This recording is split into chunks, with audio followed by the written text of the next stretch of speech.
Everyone thought that he was a lonely loser, but he gets reincarnated to become the strongest hero. Kazuya is a lonely loser who lives alone in Japan without any friends or family. One night on his usual way home, he sees a crowd being chased out of a supermarket by an armed robber. When the robber charges with his knife to attack two young girls who trip, he runs towards the criminal and tackles him to the ground. He ends up getting stabbed in the process and dies on the spot without another word. Suddenly, he opens his eyes to see that he has been reincarnated into a different world altogether, while the maid seems really excited and claims that he had been unconscious for over a week. His mom immediately rushes in the room to check his temperature, and after realizing that he still has a fever, she takes the maid, Sylvia, and rushes back into the kitchen to make some hot soup. He looks at himself in the mirror, which brings back memories of him saving the girls, which makes him happy. He's exploring his surroundings when Sylvia comes back with his soup, which gives him an opportunity to get more information out of her. He learns that he is Cain von Silford, the 3-year-old son of the high aristocrat Garm, who is rich and important enough to have his own army. He is so powerful that he single-handedly prevents invasions from other countries and rules over a forest of monsters. As Cain learns more about monsters and magic, he gets really excited and becomes very keen on learning magic. His family says that it is too early for him and recommends him to start studying the books first instead until his baptism. However, he quickly learns fire magic and secretly keeps practicing it when no one is around. He also starts taking lessons from his older sister, Rein, about the history of the kingdom and its people. 2 years later, on the day of his baptism, he finally sees the outside world for the first time on his way to the temple. His father tells him that today they will report to the 7 gods that he has safely turned 5 and received their blessings, which will help him advance his magic and skills. In the temple, as the baptism ceremony starts, a strange light shines from the statues of the gods, and Cain is transported to the world of gods, where they tell him that they have been waiting all this while to tell him about his reincarnation. Lime, the god of life and death, tells him that she had reincarnated him for his good deeds on the request of the god of earth, and the preservation of his memories happened by mistake. However, because this allowed him to learn magic quickly, Cain says that he is grateful for it. Before sending him back, all 7 gods give him their blessings for his sacrifice, which makes him really powerful and starts him off with level 10 skills. Since this is so unusual, he decides to keep it hidden to avoid questions. Later that night, when they are having dinner, the discussion of the strange light comes up again, which makes them curious about his status. When they see his insane magic power and his skills, his father warns him to not let anyone see his status, as it could be seen as a threat to the country, and he might get placed under the control of the state. Garm also warns the servants to not speak a word about it, and tells everyone not mention it even at the unveiling party. Back in his room, Cain finds a book on summoning magic lying on his bed, and seeing that no one is around, sneaks out into the backyard to try and summon cute and fluffy monster companions. However, he accidentally ends up summoning a scary giant who immediately starts charging towards his sister, who was just passing by. Cain is shocked and couldn't move, but gets flashbacks from the supermarket that snap him back to and he jumps in to save her. He immediately uses his fire fists to try and punch the monster, but the beast is very crafty and blocks his punch before punching Cain in the stomach, which blasts him away into the air. Thinking quickly, he uses the reverse summon spell that he has recently learned, which immediately consumes the monster, wiping it out of existence immediately. Cain falls to the ground and starts losing consciousness, which gets his sister very worried, and she runs towards him to make sure that he's okay. Seeing her cry deeply hurts him and strengthens his will to sit up, which gives her immense relief. When she gets up to go call their dad to look after his injuries, he stops her and assures her that he's okay. Seeing them smile brings back hurtful memories of how the 2 girls at the supermarket were crying because of him, which leads him to make a resolution to protect everyone around him and preserve their smiles. Next day at the unveiling party, his father asks him to declare what he wants to be, and he announces his plan to become an adventurer, so that he can achieve his goal and meet new people and learn more about the world. Once back home, Garm decides to hire a tutor for Cain, as becoming an adventurer requires a lot of studying and training. Later that day, Cain is reading a book in bed, excited to meet his tutor and daydreaming about how it might be some muscular dude or a witch when Sylvia tells him that his tutors have arrived. He immediately rushes to the window to get a glimpse and spots 2 girls walking towards the mansion together. When he tries to teleport outside to meet them, he accidentally ends up teleporting to the roof outside in his excitement, loses his balance and falls head first onto the tutor. After the embarrassment wears off, his butler introduces his tutors as Millie and Mina. They are taken inside the mansion to have a meeting with Garm, where Cain learns that Nina is actually an elf. He has never seen an elf before, so it comes as a real surprise, and after some more small talk, the tutors decide to forge a 3-year contract to train Cain to become an adventurer. They take up swordsmanship as their first lesson, where Nina asks him to practice a few swings so that she can observe his skills. Seeing him practice, Nina claims that he may be stronger than Millie, which hurts her ego, leading her to challenge him to a mock battle. Cain swings his wooden sword, which Millie manages to block, but at the same time, his strength and sharp skills shock them and make it hard for them to believe that he is just 5 years old. Nina guesses that he must have received the blessing of the god of war, which Cain confirms and tells her that he is not supposed to tell this to anyone outside of his family. Millie gets tired from all the fighting and tells him to start the magic lessons with Nina while she gets some rest. When Nina decides to start from the basics, Cain informs her that he has already practiced the basics from the book and goes on to demonstrate his magic by summoning a water ball, a fireball, and rock bullets. Nina is surprised that even though it takes an immense amount of training even to shorten the chance he can perform chantless magic at 5 years old. The fact that he can control all elements and the damage that his rock bullets cause to the wall leads her to guess that he was blessed by the god of magic too. While the tutors are discussing this, Cain summons his item box to present a towel to them, which shocks them even more because only very high-ranking adventurers usually have these item boxes. When the tutors tell them that they can't teach him anything because he's already way more powerful than them, he requests them to take him outside to practice magic, and they end up agreeing to the request. They take the case to his father and tell him that teaching him intermediate-level magic inside the walls may cause the mansion to blow up. Garm reluctantly agrees on the conditions that Cain must be back before sunset, must not go far, and be mindful of his limits. As soon as Cain is all armored up, they start walking outside the city gates until they reach a wide, empty green plain where he can practice magic without any danger to anyone. When Nina instructs him to attack a rock with magic, he accidentally summons a very powerful wall of fire which blasts his tutors away and leaves a crater in the ground. Even after this, he is not at all tired, which shocks the tutors even more as it means that he might have immense magic power. All of a sudden, the tutors hear something in the bushes and ask Cain to be very quiet. As they wait, a killer rabbit jumps out of the bushes and jumps towards Millie, who immediately draws her sword and deflects it towards the ground. Landing on its feet, the rabbit starts running towards Cain and jumps to attack him, but Cain ducks and shoots air bullets at it, knocking it out with a single hit. The tutors congratulate him on his first catch and tell him that he can sell its materials, but he stores it in his item box instead to show it to his mother and older sister. Touched by this, Millie agrees to let him do this, but recommends that he hunt some more as he would need the money eventually and asks Nina to be the search party. Nina uses her search magic to scan her surroundings for targets and finds a group a few meters away. Before they start heading that way, Cain asks Nina how she did it, and goes on to try it once he understands. Surprisingly, he is able to successfully use it and even find out the exact number of targets, which is something that only well-trained wizards are supposed to be able to do. Before the girls can get over the shock, Cain rushes towards the monsters and destroys one of them with fire. Nina and Millie eventually catch up, and they knock out one monster each using their staff and sword respectively. On the other hand, the last monster jumps towards Cain, but he pushes it back to the ground using his air bullet. As the rabbit regains his balance, it runs away into the forest and Cain follows. The girls stop him in his tracks though because the forest is full of strong monsters, and tell them that once in every few decades, they awaken and some of them attack the city. They tell them that he can only slay them and protect the city if he is a highly skilled adventurer, which further motivates him to train hard. Later that night, Cain checks his status and is surprised to see that he has jumped directly to level 8. When he realizes that this happened because the gods gifted him with the 100x XP trait, he is convinced that the gods are out to kill him and curses them for ruining his plans of going on adventures and having fun in this world for a while. The next day, he is confused when his teachers leave him in the direction opposite to the city gates for his training. Millie responds by saying that he should easily be able to handle a much stronger monster and hence, they are on their way to the guild to get some information on the monsters around town. Cain is fascinated because all of it is like something straight out of a light novel and excitedly walks towards the reception area with his tutors to know more about his fate. They ask her which monster is stronger than the killer rabbit, and after looking through her data, she informs them that it is the wolf, but she has no updates on any recent sightings. Millie is initially worried because they always travel in packs, but then remembering Cain's power, she is sure that he can handle them. As they are in the middle of the conversation, a bulked-up gangster-looking dude walks up to them and starts mocking the tutors and rudely asks them to join him for drinks, which they decline. This enrages him and he lifts Nina up by her arm while two of his companions grab hold of Millie from behind. As the gangster is about to touch her face, Cain grabs his hand and politely asks him to leave him alone. The girls ask him to run away, but he holds his ground and slaps the gangster's arm when he refuses to let go of Nina, knocking him to the ground. The gangster stands back up, angrier than before, and launches a punch at Cain.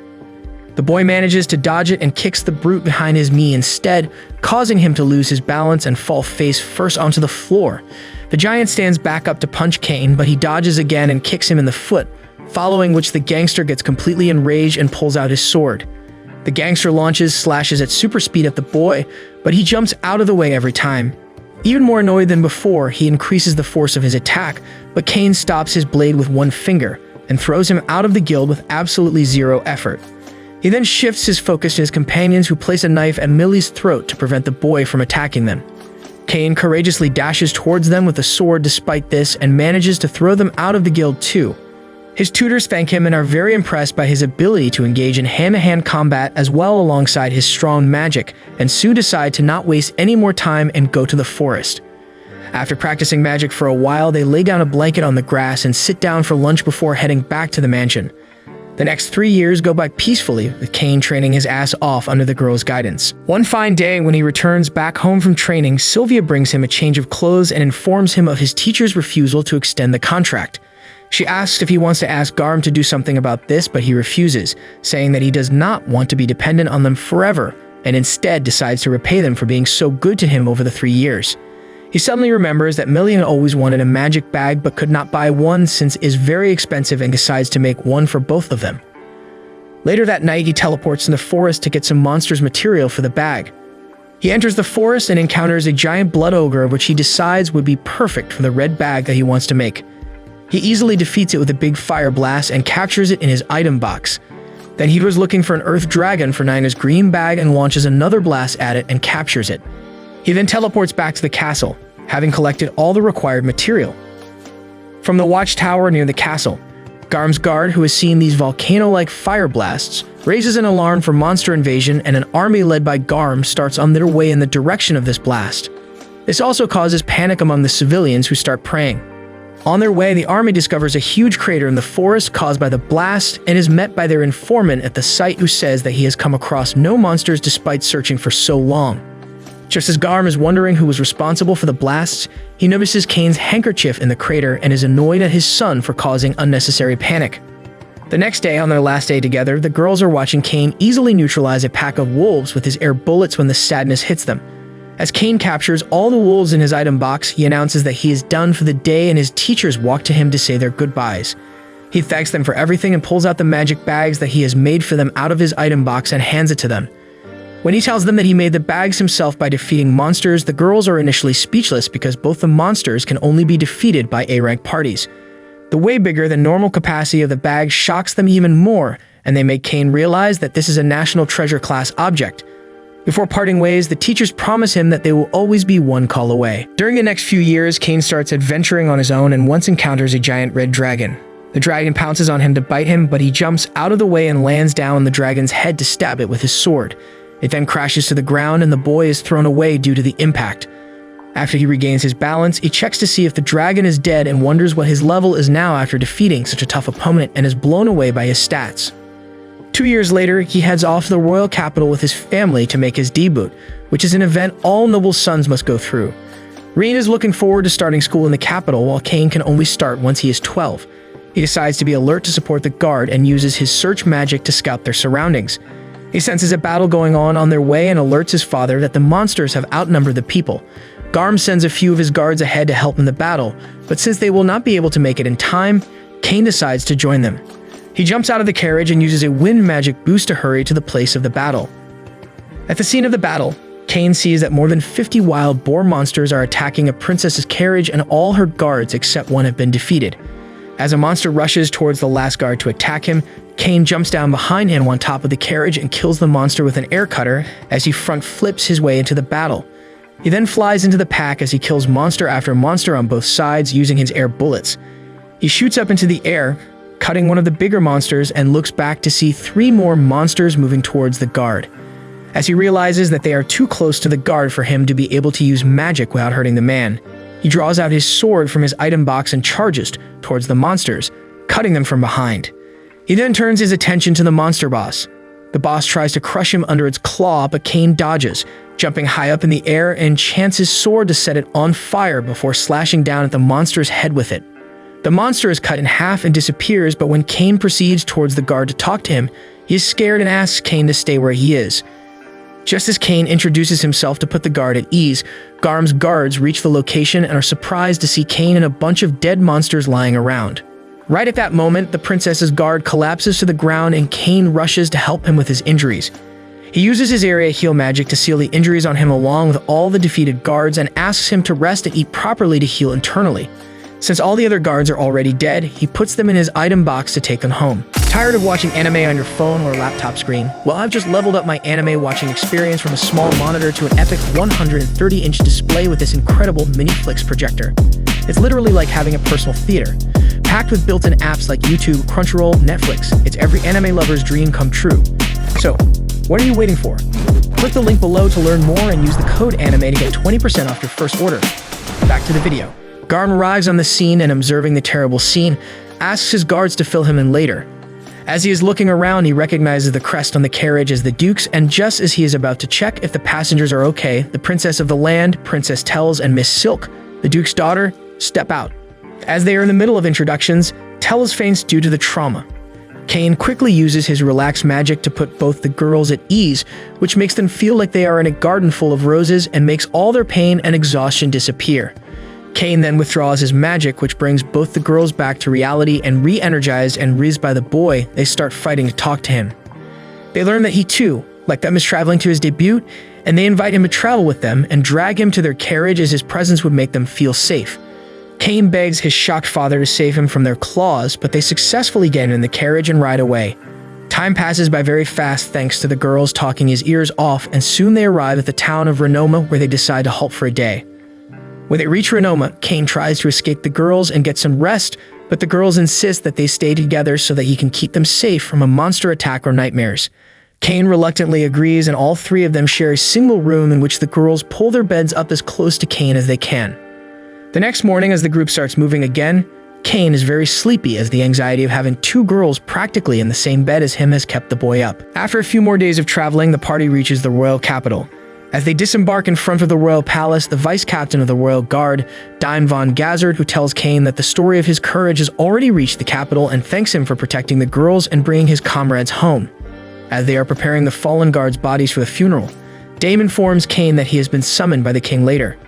A few hours later, Cain is escorted into the throne room to meet the king, where the announcer narrates the incident of the battle to the public present in the room. As a reward for saving the girl's life, the king makes Cain a baron and gives him money and a mansion of his own. One of the citizens steps forward to protest against granting this big a reward to a 10-year-old, but the king shuts him up, saying that his decision is irreversible. The king dismisses the court and calls Cain and his father to the parlor for an informal audience. In the parlor, when Garm raises the question about the unusual case of Cain having received peerage as a minor despite not being an orphan, the king says that such a gifted and powerful boy cannot be left alone, and thus he was made a baron to keep him close. After discussing the details of his employment, both the king and the duke offer their daughters hands in marriage to Cain since they shared a bed and scream at him to agree despite his protests. A few days later, Cain again goes to meet the gods to check on his status, and because of his inhuman numbers, they offer him the option to become a demigod. They also ask him to use his knowledge from his past life to make life in this realm interesting and provide them with entertainment, to which he agrees. Later that day, as Rien is shopping, Cain gets bored and steps out of the shop, where he runs into one of his friends, Palma, who is in town to train at her uncle's shop.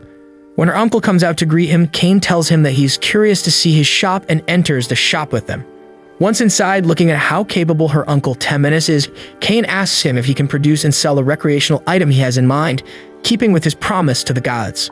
After explaining to him what the game Reversi is, he pays him an initial investment and steps out of the store and comes face to face with an angry Rien whom he had forgotten about. Later in the day, when he is with his sister, a maid enters the room to bring him Temenis' message asking him to come to the shop. Upon reaching the shop, Temenis shows him the prototype of the board, and Cain is pleased with the way it looks. He demonstrates how to play it, and seeing it, the shopkeeper is very positive that it will sell successfully. Cain recommends him to make 2 different versions for the public and for the nobles, and gives him more money to help him start production.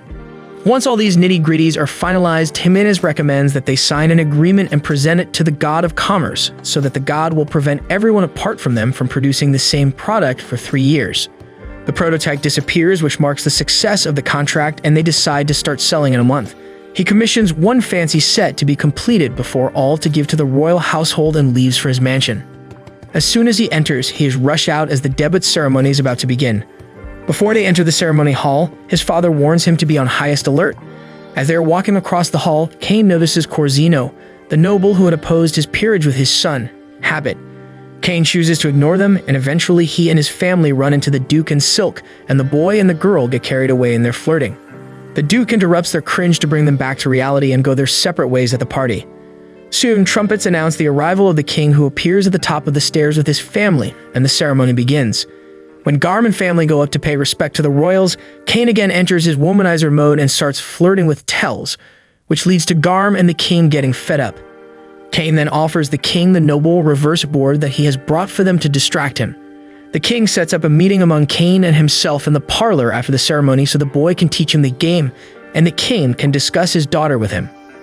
After they leave, Garm takes Cain's leave to go talk to some acquaintances, and immediately taking advantage of this opportunity, Silk comes over to talk to him. As they are talking, Habit and his lackeys come up to them, and Habit starts flirting with Silk, and she just gives him the ice-cold treatment. When they mistake Cain for the son of a baron and hence beneath their rank, they start bullying him, and eventually they decide to take it outside to prove who is stronger. Once outside, one of the lackeys summons his lightning magic and throws a weak fireball at Cain, which he easily dodges. Next, the other lackey tries throwing rock bullets at him, which are so slow that he easily steps out of their way as well. As they are about to launch another attack at him, Silk interrupts them and puts them in their place by telling them who Cain really is. The scared boys then pay their respects to him and scurry away. Just as Silk slyly asks Cain for a date, Tells walks out into the garden curious to know what happened. When Tells hears about the date, Cain promises her one too, which is overheard by the king, who suddenly appears onto the lawn. Cain is terrified that he's going to chew him out again for raising his daughter, but oblivious to all of this, the girls cuddle up to him, angering the king even more. Later in the parlor, the chief minister of the king hands Cain the keys and a map to his new mansion. He informs him that the king would not be joining them today because he was so excited about playing reversey with the boy that the minister had to make sure that he stayed away and carry out his duties. Cain takes a sigh of relief when suddenly the Duke rushes in so that he can catch the boy before he leaves so that they can play together. Eventually, a bunch of courtiers line up for a game with him. After he is done with the games, he follows the map to have a look at his new mansion and reaches a shabby, abandoned house. Praying that it is not haunted, he turns his key and opens the door and enters the house to have a look at the interior. As there is no electricity, he summons a light ball and goes on to explore the house. After he is done exploring, he uses his magic to clean and repair every corner of the house in a second and lies down on his bed, taking it all in, when Sylvia shows up with his new maids and a butler, Coran. The maids go on to prepare to receive his luggage, while the butler reminds him that since his older brothers Jean and Alec are coming back today, he should go to Garm's mansion. At lunch at Garm's house, when his family expresses interest in having a look at the mansion, Cain takes them along to give them a tour, and they are surprised at how clean and brand new it is. Cain shows off the various magical features of his mansion to his family, and his father explains to him that according to tradition, he must have an unveiling party. Later, after his family leaves, when Cain is fussing over his guest list and the menu for the party, Sylvia advises him to stop caring so much about formality and be himself while hosting the guests. This inspires him to bring in stuff from his past life to make the party unique. He conjures up his own unique glasses to gift to the nobles instead of the standard ceramic and presents food and beverages from his world. That night, nobility from all across the town gather at Cain's for the unveiling, and everyone enjoys the unique food and beverages. In the midst of this merrymaking, Corzino arrives and starts mocking everything about the party, and Cain calls upon the king to put the rogue noble in his place, and the party goes on successfully. A few days after the party, Cain is asked by Prime Minister Magna to drop off some materials of the monsters. When he arrives at the castle, he meets Dime, who asks him to leave the huge monsters on the ground for the knights to take care of later. As he is about to leave, Dime stops him and asks him to accompany him in training the knights. At the training ground, Dime introduces the Baron to the other knights, and to amp up the fun of the training, commands them to a mock battle against Cain. At first, the knights underestimate the boy and decide to take him on one by one. Cain uses his magic to boost him across the training ground at God's speed and disarms the first guard before he can even figure out what is happening. Looking at his power, they decide to attack him all at once, and just as they are about to begin, the commander, Tefana von Rebelt, notices them and jumps down to the field to stop the guards from attacking a young boy. When Dime introduces Cain to her, she then draws her sword and excitedly challenges him to a duel, even though he has only a wooden sword. The commander slashes at his sword and jumps away from him to gain some distance. Boosting herself with magic, she jumps towards him to attack, but Kain jumps onto a nearby wall to dodge. After that, they dash towards each other and their swords clash in the air multiple times at god speed, and the speed of their battle just keeps increasing. As Kain lands on the ground, he uses his magic to dash towards her to pretend to attack her, and just when she slashes with her sword, he teleports behind her and places his sword on her neck, symbolizing her defeat. Rizzed by his power, she decides to marry him, and when he mentions that he is only 10, she tells him that since she is an elf, she will live for 300 years and can afford to wait for him. When he reminds her that she cannot make the decision all of a sudden on her own, she asks Daim to arrange an audience with the king to discuss this matter and asks him to bring the boy along despite his protests. In the parlor, when Tefana informs the king about her decision, he is furious at Kain and asks him to tell him everything. He goes on to explain that Tefana is the princess of the elven country, Rebelt, and that her wooing him means a lot. He informs her about his engagement to Silk and tells, but that only makes her more eager to marry him, and a frustrated king asks her to first write to her father Raisin about this, and then they can continue this conversation. She then takes the king's leave and drags Kain with her to the arena. His immense power that helped him defeat the strongest knight in the country increases the king's suspicion, and he resolves to find the truth about his identity. After that day, Tefana calls Kain every day for a duel, which tires him, and one day he tries to run away, but Daim catches him and drags him back to the palace parlor in answer to the king's summons. In the parlor, where all the important men are present, Magna hands him the Imperial Magic Book, which is written by the first king in order to figure out who he is. Kain is excited about the book, and as he reads through it, the king reveals that none of them can read the book as it is written in Japanese, a language that they have no clue about. The king thus confronts him about it and asks him who he is. Realizing that he cannot fool them anymore, he decides to tell them his truth, but only if they swear to keep it among themselves. He tells them everything about his previous life, which makes Garm question if he really is his son. He assures him that he is and that the gods himself said so, not realizing that the fact that he has met the gods would come as a shock to everyone. When he opens up his status at their request, they realize that he is not a human but an apostle of God, and that this being the highest title in the world, everyone should know about it. At this, Kain recounts his life since he was reincarnated and tells them that he is content with what he has and who he is right now.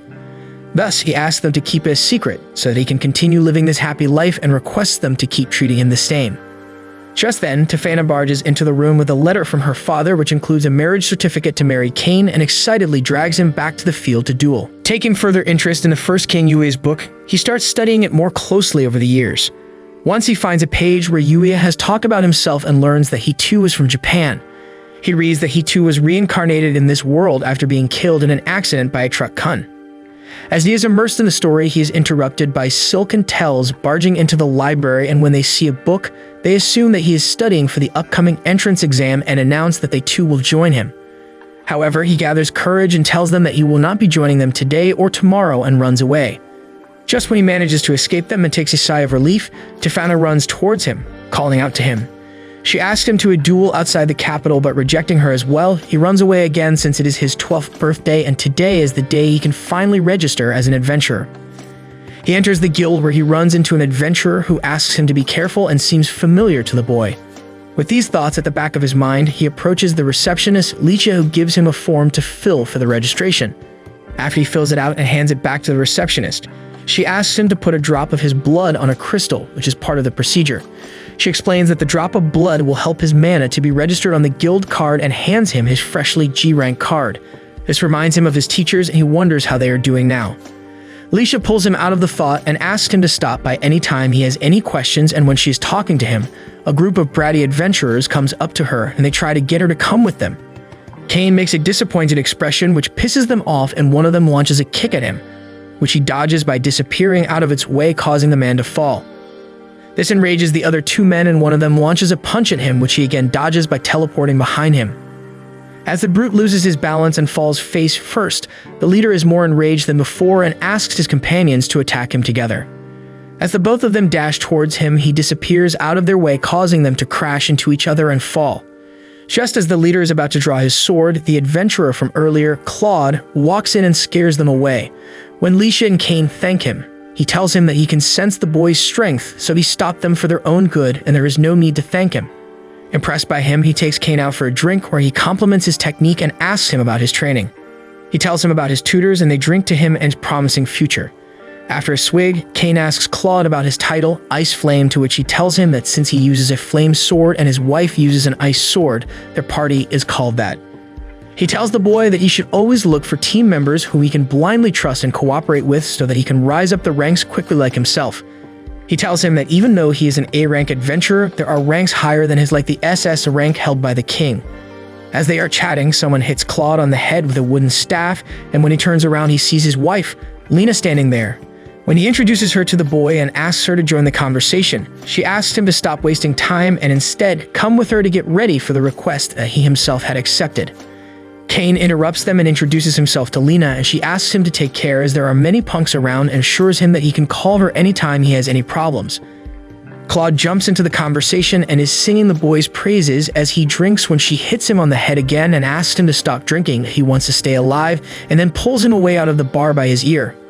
Cain goes back to the guild to see the available G-rank requests but only finds disappointing ones like cleaning rooms and moving stuff.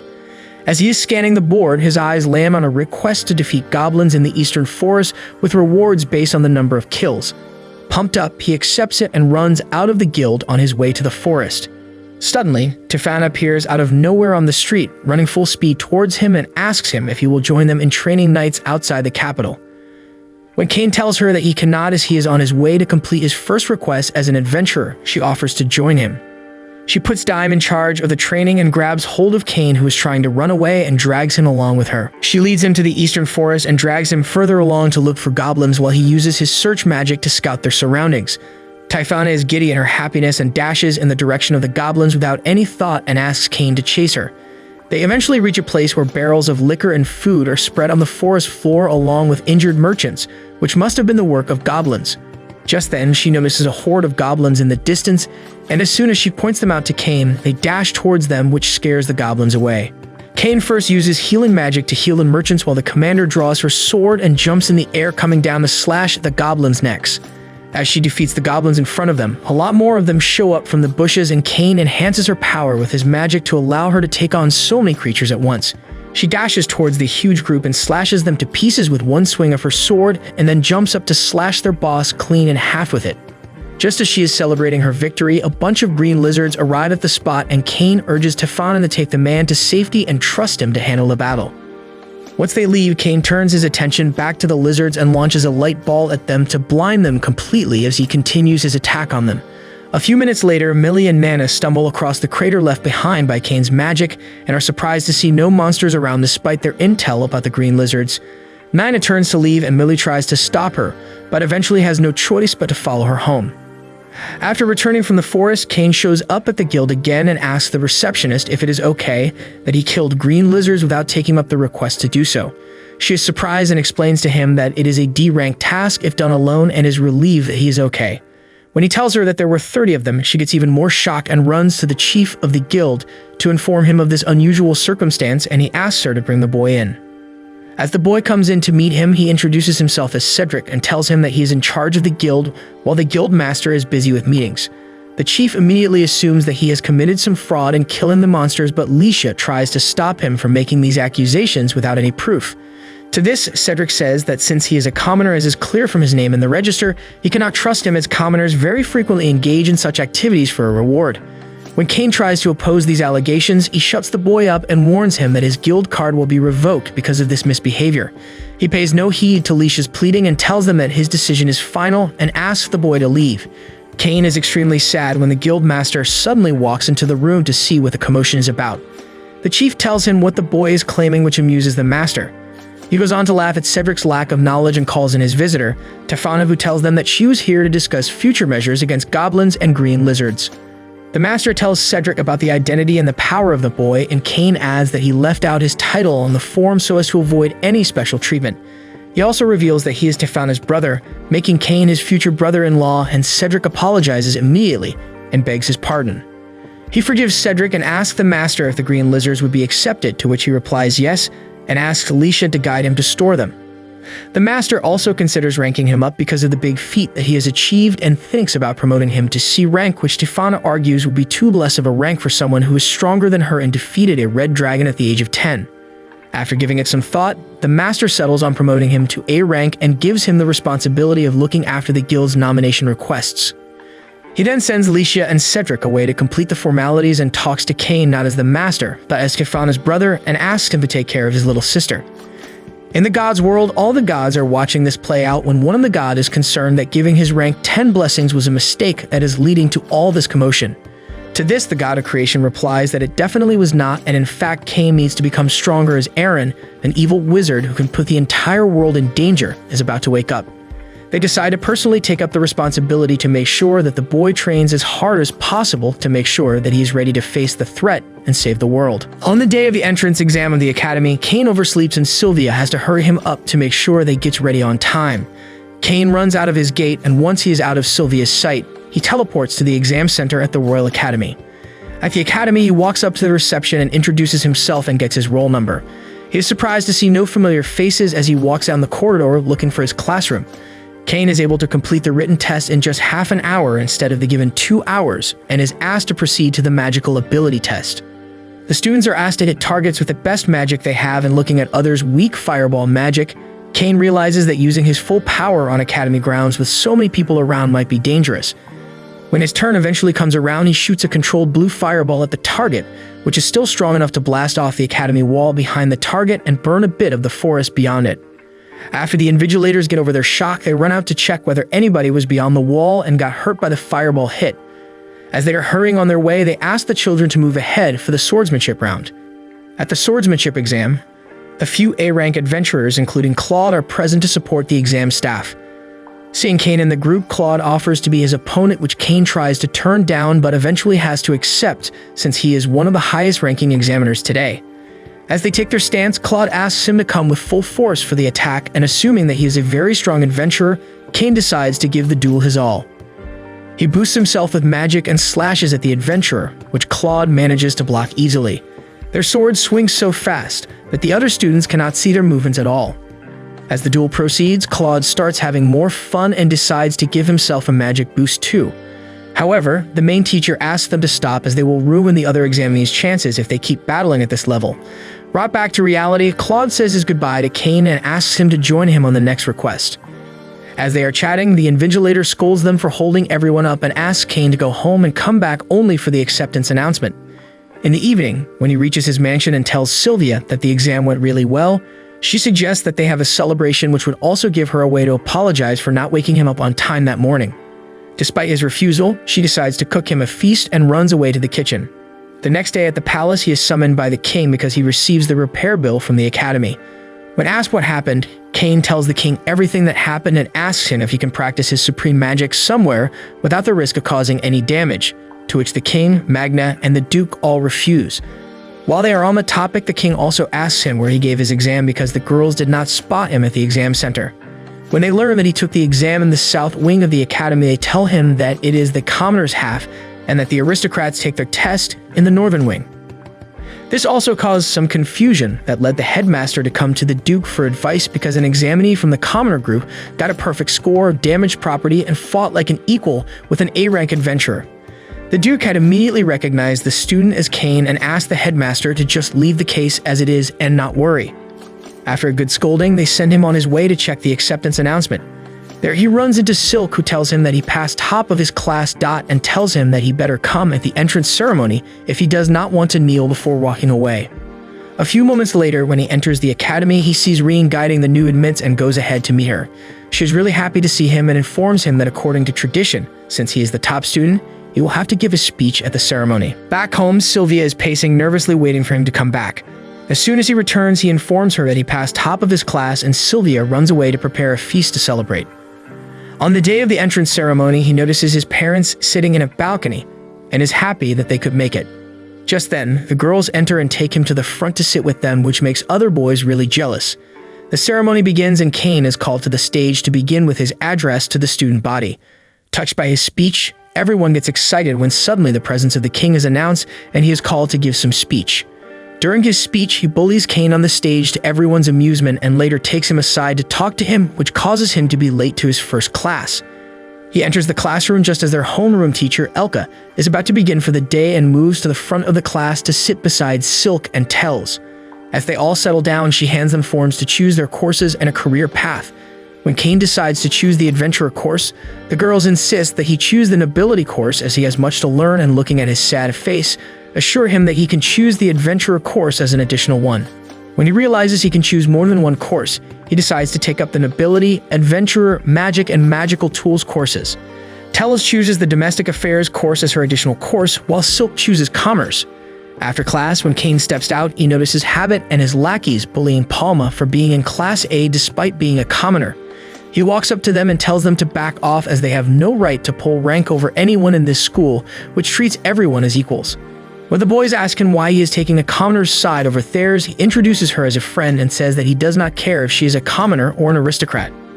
Habit gets angry and threatens him that he will ask his father to destroy the commoner's house, which is overheard by Silk, who joins the conversation. The boys are already scared when Tellus shows up behind her and threatens to report them to her father. Habit and his lackeys immediately kneel down before them and apologize, but they ask him to apologize to Palma instead, which they do, and run away. Palma thanks him and feels glad that she enrolled in the same school as Cain and wishes that they were in the same class. Cain asks her to not worry and assures her that he will only be one call away whenever she needs him. This makes his fiancés jealous, and they make him kneel down right there and take Palma away for a talk. While Cain cannot hear what they are talking about, they seem to be hitting it off, which worries him because he is sure that he will be bullied. Just then, he hears a voice calling out to him magically and asking to talk to him for a minute. He tries to see where it is coming from but finds no one when the voice asks him to come to the library. The boy teleports to the library to see a man standing with his back to the door pouring his coffee. Surprised that he has access to coffee in this world, Cain asks him who he is, to which he replies that he has been waiting for him and reveals that he knows his original identity from his past life. The mysterious man asks him to relax and tells him that the gods told him about the boy, and when asked how he has met them, he reveals that he is Yuya. This scares the boy even more because since the first king existed around 300 years ago, he is sure that the man standing before him is a ghost. Yuya just laughs and asks him to appraise him, and when the boy opens the man's status, he notices the title God of Creation, which deeply shocks the boy. He asks the boy to sit down so that they can get to the main reason that he called him here, and once he does, tells him that he has been asked by the gods to train him. When Cain says that he is too strong right now and does not need training, Yuya asks him to try to snatch a cookie from his hand. Even though Cain approaches him with a very high speed, Yuya manages to dodge and instead pulls his sword on him faster than the boy, which proves to the boy that he has a long way to go. When he asks why he would need to be this strong, the first king tells him about Eren and his terror 300 years ago. He tells him how the evil god made people all over the past kill each other in the past by putting down an oracle and planting distrust of other nations in people's minds. He goes on to tell them that while he and his friends were able to seal him all those years ago, the seal has now begun to loosen, which might mean that Eren would be resurrected soon. When asked why he himself cannot reseal him, he tells Cain that he can no longer interfere in the world since he is now a god and hence is now completely the boy's responsibility. He immediately teleports them near a sea in the world created by him and hands the boy a sword and promises him that he will tell him something related to his past life if he completes the first task, and teleports right away. Yuya realizes that he forgot to give the boy the task and comes back, hands him a compass and asks him to follow it, and points to a mansion in the distance on the mountains, asking him to reach it. He also tells him that to beat Eren, he needs to level up at least to 600 and forbids him from using teleportation magic, explaining that time moves really fast here and he has no need to hurry up. With this, he teleports away after asking him to meet him at the mansion. Just 5 minutes into the forest, he encounters and defeats a huge snake and a group of giant ochres. One of the ochres manages to catch him and is about to eat him when Cain blasts lightning into its mouth and kills him while he lands on the ground safely. Back in his world, Sylvia rushes to the door when she hears a knock, thinking that Cain has returned after being missing for an entire day, but when she opens the door, she finds the princesses waiting outside with their guards. They tell her that they had come to check in on Cain, and when they are initially worried when they hear about his disappearance, they later calm down as it is Cain after all and decide to wait for him in his mansion. Back in the otherworldly forest, a month has passed for Cain, and he is so tired that he lies down on the forest floor and starts to give up hopes of ever getting out of the forest. As he is about to drift off to sleep, he hears a troubled voice in the forest and he instinctively starts moving in its direction. Eventually, he reaches an opening in the forest and finds an injured white wolf and plans to kill it to put it out of its misery. Just as he is about to stab it with his sword, he remembers the supermarket incident and his desire to have someone he could protect forever. Thus, even though he barely has any magic power left, he uses his magic to completely heal the wolf, and due to the toll it takes on him, faints as soon as she is healed. As he waits for him to regain consciousness, the wolf protects him from multiple ogres that try to attack him. As soon as he notices that he is opening his eyes, he happily jumps into his arms and starts licking his face lovingly. After learning that he is alone, Cain asks him to join him, and when he happily agrees, he decides to name his new companion Haku. Having Haku with him keeps him motivated, and they go through every danger together to protect each other over the next few years. 4 years later, they finally reach the mansion, and when Cain opens the door, he sees Yuya sitting there waiting for him. He notices Haku and tells the boy that it is a divine and very powerful creature called Fenrir and advises him to sign a summon contract with him if he has taken this much liking to Cain. Cain decides to try it right away, and Haku disappears after the contract is done, and under the guidance of Yuya, he learns how to summon the beast whenever he wants. Yuya then introduces Cain to the new trainer who will now be taking over Doran. Before the charge is passed on though, Cain reminds him of his promise to tell him more about Eren and his past life, and he agrees to start talking. Doran tells him that Eren is much more powerful than Yuya, and hence Cain is nowhere near being a match for him. Yuya adds that he was initially the god of games among the 7 gods, and the reason there is no entertainment in Cain's world is because he is no longer there. He tells him that Eren was exiled because he used the Oracle to make people around the world play death games. If he comes back, the death games will begin again, and the only way he can defeat Eren is by becoming stronger and building up his strength. Yuya further tells him that although he managed to defeat Eren, he could not protect his friends who turned out to be his parents in his past life. He shows Cain his past where all 3 of them were summoned to protect this world from Eren and were reincarnated as very powerful heroes by the 7 gods to achieve this task. In the final battle, Kazuya's mother Megumi launched her inferno at Eren, but it had no effect on him. His father Seiya and Yuya then dashed towards him with their swords and started slicing at him, but the evil god managed to dodge them easily. When Seiya managed to land a hit, he got annoyed and launched shards of glass at everyone around him, killing most of them. As a few shards were about to hit the princess, Megumi jumped in front of her and sacrificed herself to save her. The princess tried to recover her with magic but failed, and she died in her arms. This enraged Seiya, and he used his maximum magic power to launch himself at Eren and eventually managed to stab him through the chest, giving Yuya an opportunity to seal him. Although they were successful, all of his energy had been used, and he was injured so badly that Seiya collapsed and died in Yuya's arms. This motivates Cain to train even harder to take revenge and protect his loved ones from his current life to make up for the past. Doran and Cain start their combat training immediately. They perform a mock battle on a rocky field nearby, and Cain starts by using a boost to dash towards Doran and launch a punch at him. Doran, however, easily dodges and instead grabs hold of Cain and tackles him to the ground. He loses consciousness. The next morning, he wakes up to unfamiliar surroundings, and as he walks out of the room and down the stairs, he is greeted by a female elf who introduces herself as Doran's wife, Ruri. She tells him that Doran brought him to their house unconscious and bruised after training last night. As she leaves to set up his meal, he notices a baby dragon near the stairs and immediately goes on to befriend it. However, Haku pounces on Cain from behind, knocks him down, and bares his teeth at the dragon standing atop the boy. Although Cain tries to stop the fight, the commotion continues and the dragon flies off into the air and starts circling them, while Haku starts barking. This annoys Ruri, and she scolds them and asks them to stop or else she will not give them any food. After the commotion stops, Cain excitedly sits down at the table to eat, and the food is so delicious that it makes him cry. Since it has been so long since he had a good meal, he gobbles everything down in a minute, and the couple tells him that he does not need to worry anymore since he will now be living with them. Back home, the princesses miss him a lot and are worried for him, but decide to hold on and believe that he will be back soon since the knights too are looking for him everywhere. They are snapped back to reality by Sylvia, who is teaching them how to cook when she scolds them that they are not working properly. On the other side, Cain trains hard with Doran over a few days, practicing his punches in combat, and is able to do much better now, but still comes home bruised and unconscious. He gains power day by day, and they eventually graduate to sword fights, and seeing him work so hard, slashing and training every day, Yui's faith in him increases.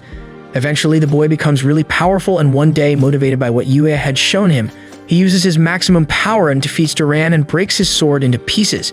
As the trainer falls to the ground, Cain puts his sword near Doran's neck, declaring his victory and making the trainer proud. He runs to the graveyard where his parents lay and finds Yuya already there. The first king tells him how they were always worried about him and have always been looking for a way to get back to their world. As Cain feels grateful and breaks down, Yuya thanks him for training so hard and being there to protect and avenge everyone, and pulls out a biscuit, which the boy manages to snatch, this time making Yuya smile. He invites him to chill for a while, but Kane says that he needs to get back to his world as soon as possible and starts to run away. Yuya stops him and reminds him that he has all grown up over the 5 years here, which would be weird and confusing to people in his worlds since only 5 days have passed there. He then uses magic to reverse his aging and asks him to take Haku with him. Right then, Doran appears and presents him the child dragon, Jin, whom he also makes a contract with. Just as Kane is about to teleport back to his world, Yuya gives him a sword and asks him to come visit them anytime. When he disappears, the two trainers remember him fondly and Doran confesses that he strongly believes that the boy is going to be stronger than them one day, to which Yuya agrees, saying that it is obvious given that he has something bigger to protect than they do and that he is protected and loved by the people around him.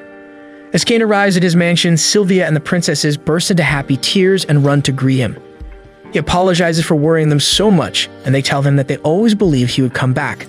They tell them about their cooking adventures and show him the cookies that they have baked for him since Sylvia told them that he loved the dish. He starts crying out of happiness and gobbles them all down, loving the feeling of being back home. After he is well rested, he goes to meet the king and tells him about his adventure and about the new world that the first king has created. He then adds on to their shock by showing them the katana that Yuya gave him. They immediately recognize the weapon as Yuya's own and believe the boy's story. Kane also tells them about his rigorous training for 5 years in that world. The Duke informs him that while he was gone, a report was sent to him from the guild, telling him that Kane forgot to complete the requests necessary for promotion to A rank. He tells him that if he does not complete them soon, it will lead to the cancellation of his registration. Later that day, he goes to meet the guild master, who tells him that since he did not come very often to accept his requests, he was worried. He also tells him that Tefana has been feeling very lonely without their daily mock battles. Kane apologizes, saying that the academy has been keeping him busy, to which the master just replies that he must complete the tasks to retain his membership regardless. He further clarifies that he needs to accept this request right away, stressing Kane out, and when the boy agrees, asks him to take down some bandits. He hands them the details of the group and tells him that they are heading towards the capital from Gracia territory and are 10 in number. He assures the master that he will take care of them and immediately teleports himself to the forest. He then uses his magic to fly over the path to scout and notices the group of bandits ready to attack a carriage and jumps into the battle and realizes that the person being targeted is Nina, Millie and Palma's father, Sabinos. He notices that Millie is hurt and rushes towards her to check on her, while the bandits just mock him for being a child. He uses his magic to heal her injuries and uses a magic boost as the bandits run towards him with their swords drawn. He kicks one of the bandits in his calf and causes him to fall face first, and another bandit that runs forward to attack him is knocked to the ground by a hit in his stomach by the sheathed katana. He blocks the third bandit's sword with his katana and pushes him away, smashing him against a tree. He then proceeds to dash through the rest of the group and hits them all, knocking them all into a heap and ties them up. The party thanks him, and when asked why he is here, he tells them about the guild request, which makes them question his rank as it is a C-rank task. He shows them his gold guild card, and they lose their shit at the fact that he simply jumped the ranks to become an A-rank adventurer. When Sabinos asks the girls what they plan to do with the bandits, Kane jumps in, saying that he has been asked to capture them and take them with him. He puts them in a cage and drags them to the city, which relieves the citizens who had been troubled by these bandits for a long time. When they drop Sabinos off at Tamina's home, he thanks them and requests them to escort him on his way back too. Palma opens the door and rushes to greet her father and Kane when she notices the bandits in the cage and asks about them. Sabinos tells her about everything that had happened, and Palma is surprised that a baron had the time to do this despite being enrolled in school as well. Nina and Millie are shocked out of their senses that he is now a baron, and when they start teasing him, he tells them that he must report to the guild and hence takes their leave, but they too end up tagging along. Once he reaches the guild, he informs Licia about the completion of the task and hands over the certificate that he received from Sabinos as proof. Just as she is about to go inform the master, the burly brat from 7 years ago shows up and starts messing with Millie and Nina, offering to take them around town. When they refuse and start to walk away, he extends his hand to grab hold of them, but Kane rushes to help them and stops the brute's hand mid-air. As he summons his magic, they recognize him and fall back scared, only to realize that Claude and Lena are standing behind them, which further scares them, and they run away. Kane hurries towards the couple to greet them and explains what had happened when they ask why he was involved with these gangsters. He's about to introduce them to his tutors when he finds out that they already know each other, as Millie is Claude's little sister. Millie tells her brother that she taught Kane since he was 5, and just as Claude is about to suggest going for drinks to catch up, his wife hits him in his face with her staff, claiming that he is turning into an alcoholic. They eventually do end up going for drinks, and Millie tells Claude about the incident with the bandits that took place earlier that day. They also tell him that Kane is now an A-rank adventurer, which initially shocks him, but he later remembers how strong he is, and it all makes sense. He further adds how Kane was able to keep up with him during the exam, shocking the girls, who further layer onto the shock by adding that he is also a Baron now. They finally decide to stop talking, as if the Baron is not right there in the room with them, and ask him the secret to his strength, but are distracted again by Lena, who learns that he can make national treasure-level magic bags and requests him for one. Lena falls asleep mid-conversation due to the liquor, and as Claude picks her up and tells him that she will be okay tomorrow, the boy remembers that he has school and runs back home, as it is already late. As the adults are discussing Kane, Litia comes out with a worried expression and tells them that the adventurer who was supposed to teach a class tomorrow is injured, which is why she is looking for a substitute on short notice. Claude asks her to tell him more about the position and volunteers on behalf of the party to take over for a day.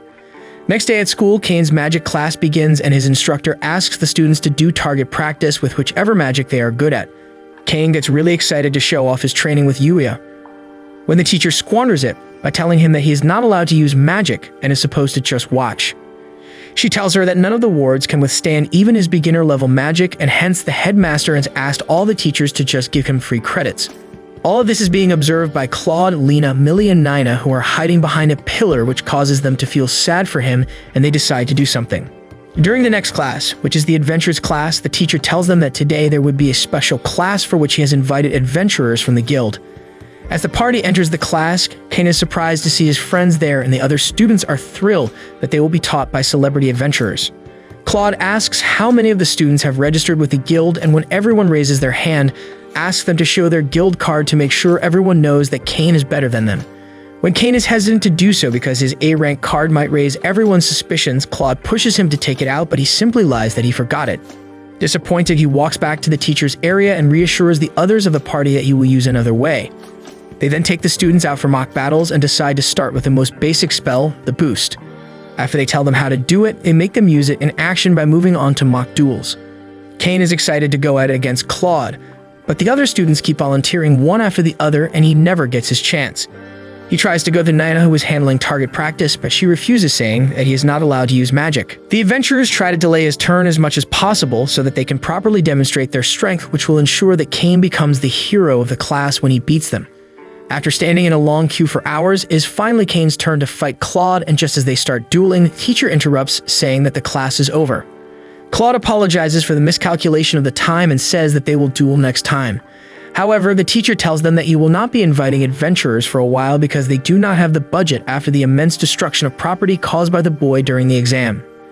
Later that night, Kane goes out into the forest near his hometown Gracia and starts shooting fireballs randomly and slashing monsters left and right to vent out his anger at Claude.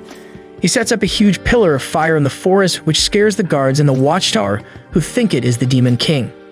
The guards set out led by Garm, and history repeats with Garm coming across a crater with Kane's handkerchief in it. In the capital, the king receives the alert that was raised by Garm about the Demon King and calls Kane to discuss the plans to deal with it. When they decide to raise an international alert and work with other countries, Kane refuses, which leads the king to believe that he is hiding something. Upon being pressured, the boy finally tells them what had actually happened, after which they are so done with him. Meanwhile, in a dark cave, a massive dragon wakes up, which signals the loosening of Aaron's seal, and the evil god wakes up in the body of the dragon, determined to destroy the 7 gods. A few days later, the students are being taught summoning magic, and as Kane is about to go sit in his corner, the teacher tells him that since they are not using attacking magic, he can participate. Kane feels very happy when he hears this, and she goes on to tell the class that they will be training with a specialist that she has called Grat the Palace Mage. Grat explains the 2 kinds of summon magic to the students, one where they form a contract and then summon, and the other where they summon and then form a contract.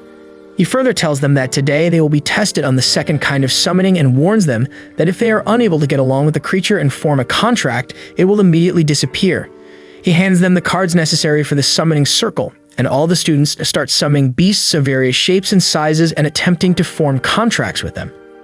As Kane's turn comes up, he is scared that he might end up summoning something dangerous if he puts in too much magic, but Grat reassures him that since it will disappear immediately if a contract is not formed, he should relax. However, as Kane starts his summoning, looking at the size of his circle and the power radiating from it, Grat urges the boy to stop, but before he can act, the summoning is complete and the Prince of Darkness himself shows up, and Kane immediately pulls up a bright light to prevent anyone from seeing what was happening. The prince wants to see what lowly human has summoned him and hence scans Kane's status. He starts walking towards the boy and he immediately draws his sword and slashes at the prince with it in defense. The prince, however, kneels in front of the boy and begs him not to kill him and let him serve as his underling, calling him the chosen one. He introduces himself as Seth and tells him that he would do anything like destroying nations or unleashing demon clans if Kane asked of him and begs him to form a contract. Seth disappears once the contract is formed, and when Grat asks him what happened, he lies that he was unable to form a contract with the prince to avoid suspicion and is relieved when the instructor seems to believe him. After school that day, he is called by the king to meet him when he realizes that he did not cover it up as well as he had thought.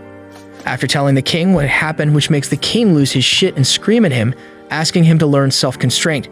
He freaks out about the possibility that the prince could have gone on a rampage and destroyed the capital in the blink of an eye. Kane apologizes and tells him that once his magic started flowing into the circle, he could not stop it, and when Grat wonders how much magic the boy has to be able to summon such a creature, the king tells him that training with the first Kane must have sent his stats off the charts. Ignoring the mage's surprise, he asks Kane to pull up his status and warns Grat that if he speaks of any of this to someone outside this room, he will be executed. When he opens his status, everyone in the room falls off their seats as he has now been given the demigod status. While the others debate over what to call him, the king asks him if he plans to destroy the kingdom or the world. Kane assures him that he has no such plan and requests them to treat him the same as they always have. The king agrees but adds that he would hand over his kingdom to him without any question if he asks for it. As he comes out of this shock, he tells Kane that he wants to make him a viscount and give him a town of his own close to the capital. If he is successful with it, the king will immediately announce the engagement. He adds that this decision is final and that it will serve as training for him to protect the entire nation. Back home, Kane shares this news with Sylvia, who gets super excited and decides to prepare a feast that night to celebrate, and right then, Corin enters with some terrible news. He informs him that Garm has received an urgent notification from Jin and Garcia about an onslaught of monsters observed in the forest. He hurries back home to meet his brother, who is pleased to see him. He informs the boy that the number of adventurers attacked by monsters has shot up in the past few months. He sent a party of high-ranking adventurers to see what was going on, but they returned defeated and told him that the number of monsters had risen insanely and all of them had grown savage. He further tells him that though he asked their father to send some more experienced adventurers to Garcia through the guild, nothing could be done as they have no solid proof of the onslaught. They cannot even send out knights or soldiers on a massive scale and have to pretend that nothing is wrong. Kane agrees to have a look, to which Jin starts protesting given that he is still very young, but the boy pulls out his A-rank card and reminds him of the red dragon he keeps in his mansion. Jin eventually agrees and promises that he too will do whatever he can, and Kane decides to first head over to the guild in town to get more information about the situation. As he meets the new receptionist at the guild, she's annoyed that the capital is sending out newbies to deal with such a serious problem, but then she sees his A-rank card.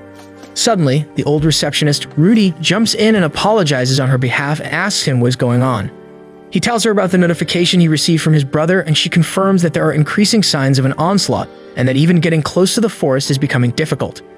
She is showing him the injured adventurers in the guild when Millie and Nina show up at the door, making Kane really happy.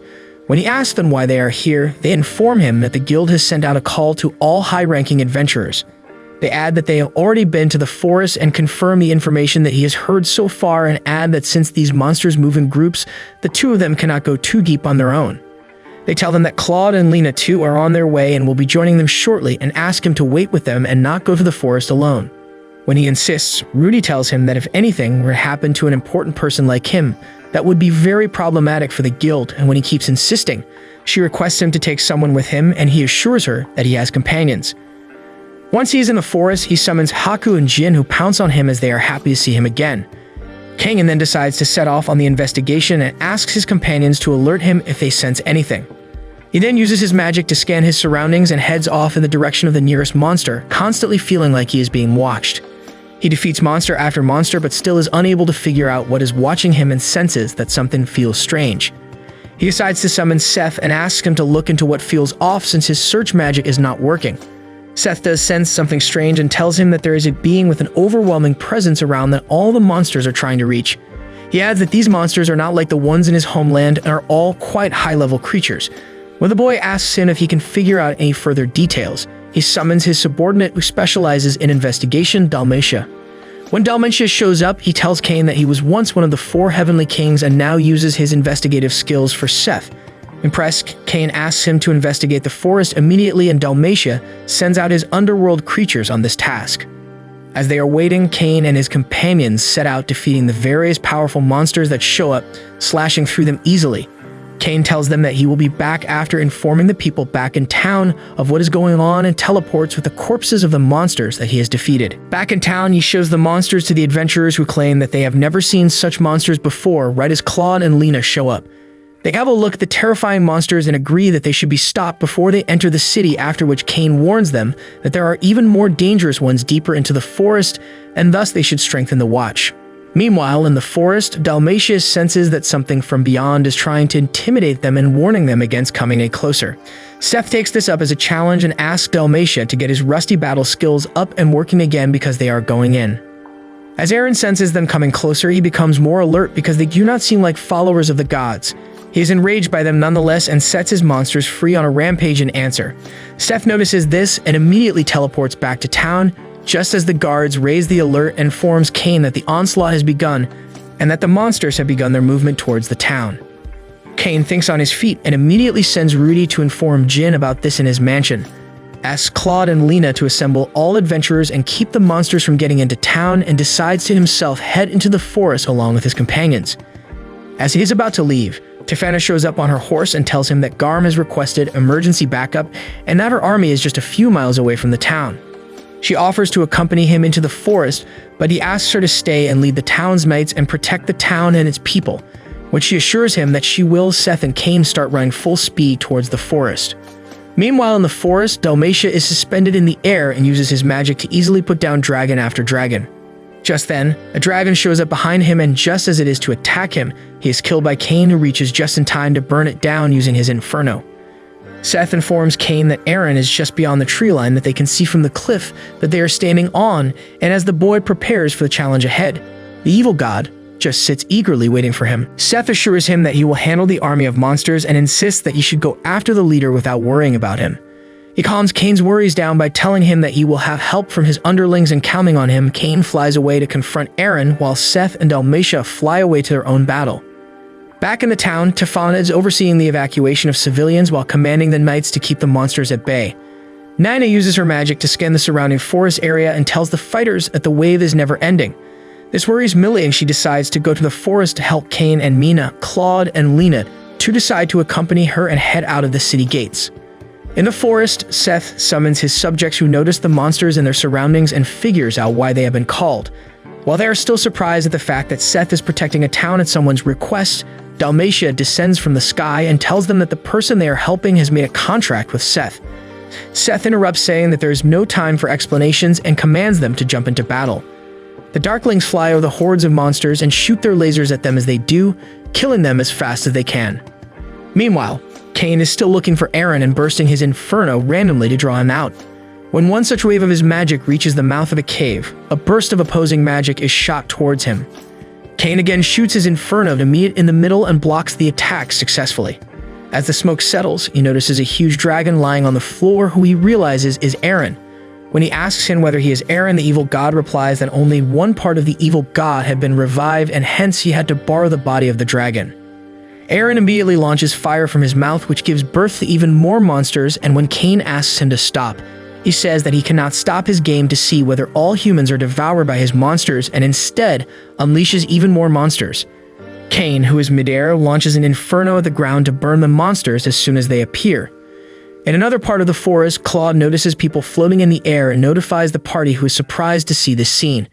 Nina guesses that they are Cain's friends and immediately scans the surroundings, but soon realizes that the party cannot get to those people as a lot of monsters are headed in their direction.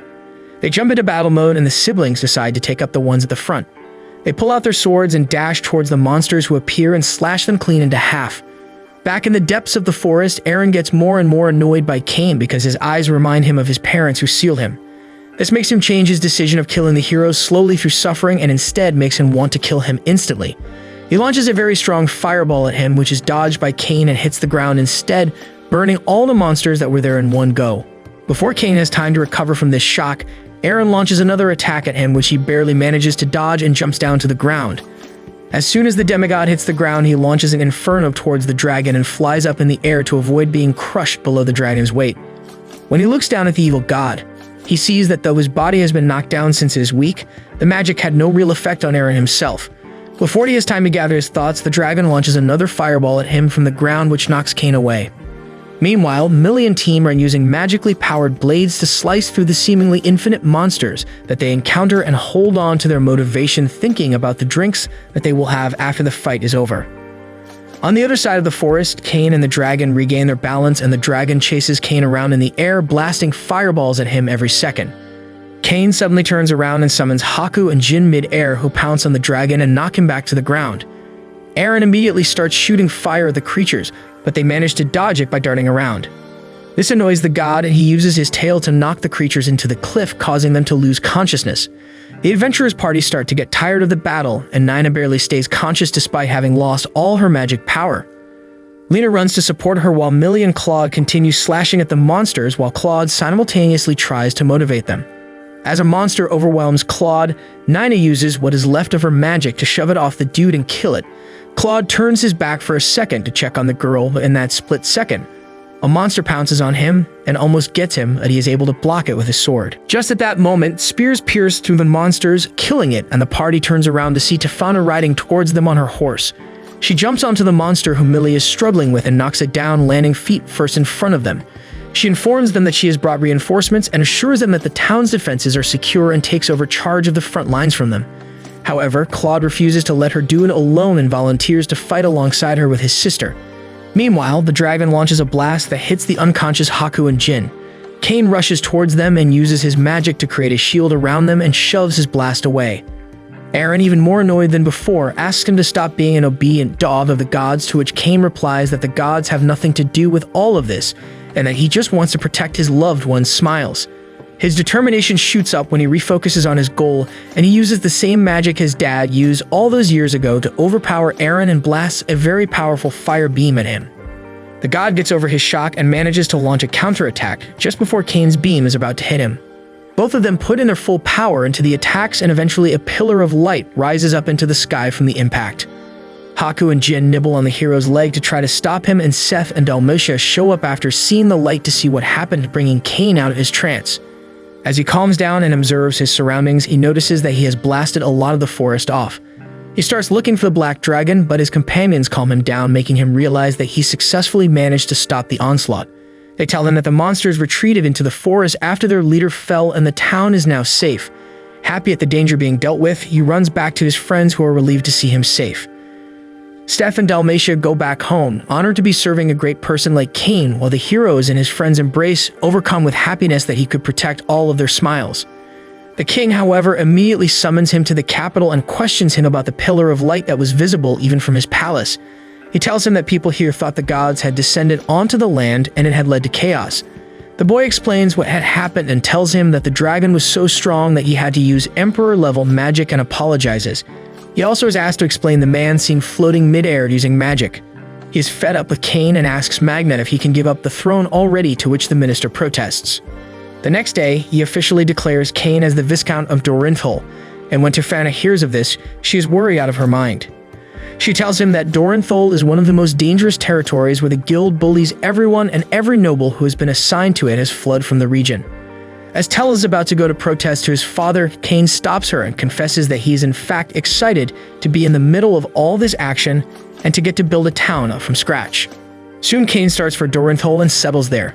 Immediately upon his arrival, he is assaulted by the guild under the pretense of a welcome party, but Cain is able to easily defeat them and heavily damages the arena too in the process. He then proceeds to a restaurant to eat and relax, where he sees two customers bully the waitress. This annoys him and he kicks them out, and he is arrested by the guards for this. As he is enjoying tea in his garden with Silk and Tells and telling them about all of this, Seth shows up all of a sudden looking very battered. He tells him that his wife found out about his infidelity and kicked him out, and asks Cain to help him. Right then, his wife, Lefan, shows up behind him, grabs him by his ear, and apologizes to Cain on his behalf. When she asks Cain what he thinks of her husband, the Viscount replies that thinking of another woman when he is married to such an unparalleled beauty is inexcusable. After the girls scream at the prince as well, his wife warns Cain that it would not be good for him if he ever did anything to make these girls cry. She then bids farewell to them and takes her husband back with her. Later that night, when the guild storms into the church to attack the priests under the cover of darkness, they are surprised to see Cain already there and are defeated very easily. He then proceeds to build a castle greater than the king's and continues to rule over the land, happily continuing his streak of overdoing things for as long as he does.